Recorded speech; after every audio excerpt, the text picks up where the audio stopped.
rồi làm xong không nước như ta đã lôi cốc cho nó tao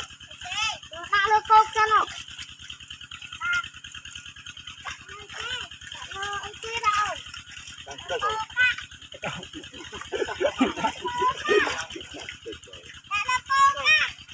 ờ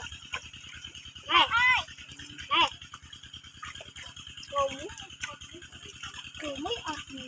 được bắt con này được bắt con phải rồi phải ăn này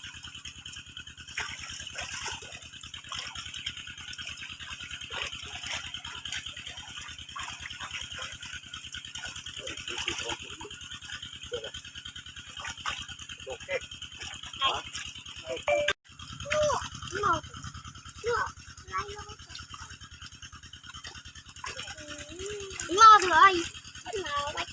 nào mấy các bạn có nó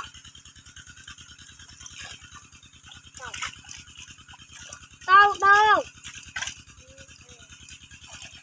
đâu quá nè mưa tụi nhá tít lên đâu này tít đâu này